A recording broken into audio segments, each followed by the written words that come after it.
voice is perfection, and his style and singing has brought happiness to so many of us is an understatement. But there is one statistic that everybody should know. For 7 years, Johnny Mathis' Greatest Hits was on the Billboard charts, that album. That is incredible, John. Yeah, I didn't really realize that until one performance at the Greek Theater, and the Billboard representative decided to come up and give me an award as the longest running album. It was on for 9 years, I might add. 9 Yeah. years? Isn't that? It was on the top 100. There's no one that's done that. No. How many gold records? 18? I've got about 55 now. 55 gold records? Oh, that is incredible.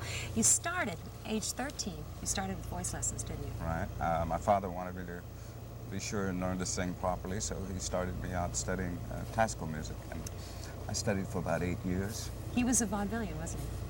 Pop, yeah, had a very short-lived little run as a vaudeville performer. He's a very good singer. He played the piano, but I thought he was like one of the best singers I ever heard, but nobody else heard him because he was busy raising 7 kids. But it got inside of you through him, didn't it? I guess so. He heard something inside me that no one else heard at a very early age, at about the age of 8 or 9. And he kept pushing me in front of this old fake fireplace that we had. And when the public would come, and he'd say, "Okay, Johnny, now you sing, and I'll play." Was that great? Okay, but then you were 19? Was it George, pronounced Avakian, from Columbia Records? He found you singing in a bar. That's right.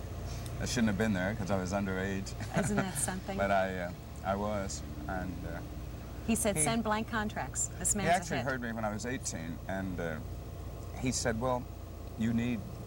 He didn't quite know what I needed, but he said, "You need a little more of something, maybe a little more experience or something." But he didn't know that I'd been trying since I was 13. So anyway, he said he'd come back next year and see me. Well, I thought, sure. But sure enough, he did. He came back the next year, and he heard me and signed me to a contract, and I've been with Columbia Records now for 23 years. Was it you that developed, or do you think the people around you, the sensual but yet innocent kind of sound that I think everyone relates to? I just sing. I'm not really conscious of how I sound to people, or whether it's this or that.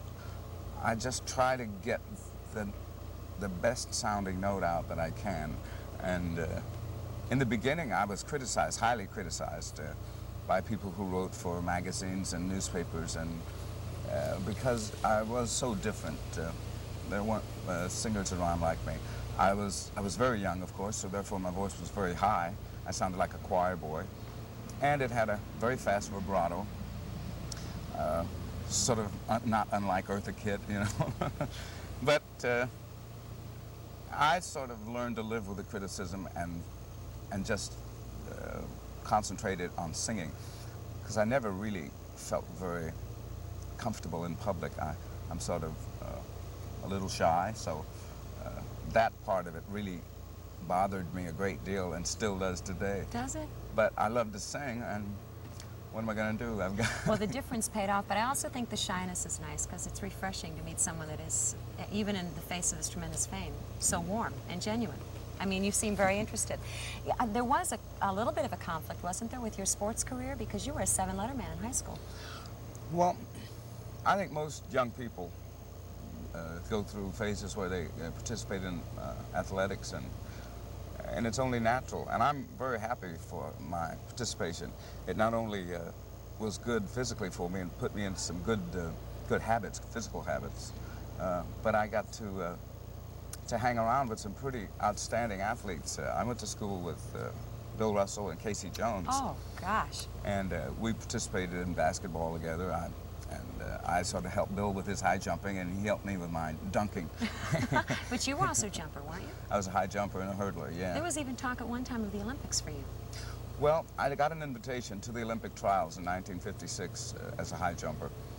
And during that same week, I got an invitation from George Avakian to make my first record. And I wanted, of course, to please my father, and I always knew that somehow I was going to do something with my music. I wasn't quite sure. Oh, fate stepped in. I don't really know how to say this to you, but I have to, because I think everybody from my generation will hate me if I don't. Do you know that your music when I was growing up was the greatest kissy face, huggy bear music that ever lived? You never went to a party in high school that they didn't end it when they turned the lights down and with Johnny Mathis. Yeah, well, I'm a romantic, and it must come out in my music. You know, I'm a very romantic type of person. I used to think that was a negative thing, especially for a man to be romantic. But it isn't. I found out it's wonderful. That it's good. You should know that we're here at the South Shore Music Circus in Cohasset. Behind us is the tent, and in fact, if you hear the harp, rehearsing Johnny's show right now. I just wonder, you spend so much time on the road in order to keep this career what it is, I'm sure. You have to work. But do you ever just get really tired? Yeah, I do. Especially when you're a long way away from home, if you're in South Africa or Brazil or France or someplace, and the tour is going on and on and on, and you're in a strange environment, it gets very tiring.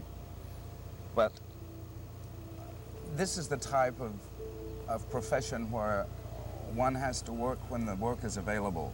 There's a certain amount of vibrations that happen in your career, and you have to take advantage of them.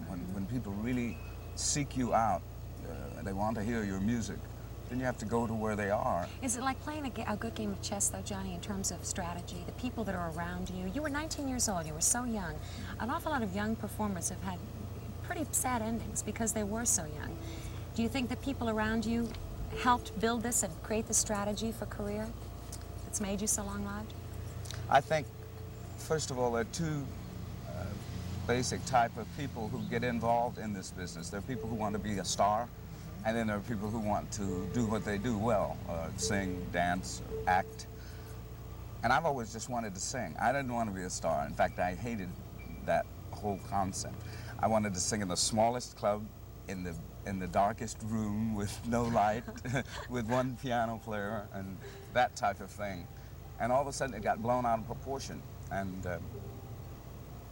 I always backed away from it. I've never done anything other than sing. There's never been a movie made of Johnny Mathis's life. You've never there turned never to acting. Will be There never either. will be? No. You won't allow that? Well, it's just, I don't think anybody's interested.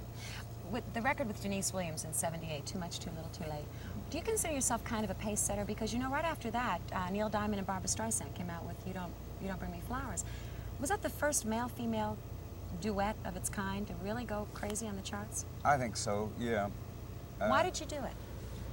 We did it out of we were looking for a different sound, sort of a rhythm and blues sound. I'm a big rhythm and blues fan. I love B.B. King and Stevie Wonder and Aretha Franklin, and Gladys Knight is, I think, my favorite singer. So we were looking for that type of sound for this type of song. And we looked around for a lot of people to sing with, and we finally came up with someone who was available and willing to do it, and that was Denise Williams. We made the record at a breakneck pace because I get claustrophobic in the studios, and I like to go in and do it fast and get out. And Denise is the same way. So. Boy, it was a great move, though. It was a wonderful song. To other singers, you can probably say, okay, what happens when the voice gives out? To you, I don't know whether it's the training or the fact that you're well-oiled because you perform so much, but I don't think there's any chance of that happening. But what's going to happen to you when you're 65 years old? What do you want to be doing? I know I'll be doing the same thing I'm doing now, really? Going out and trying to get people to listen to some of my music.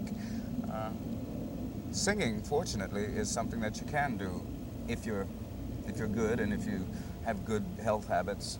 You can do all your life. And I expect to be singing. I was reading an article about one of my favorite singers, Lena Horne, who's retiring. And she's 63 years old, but I mean, Lena could go until she's 83. Oh, absolutely. Look at Ella. How old is Ella? Yeah, I just saw her at the airport. Ella's got to be in her late 60s. Yeah.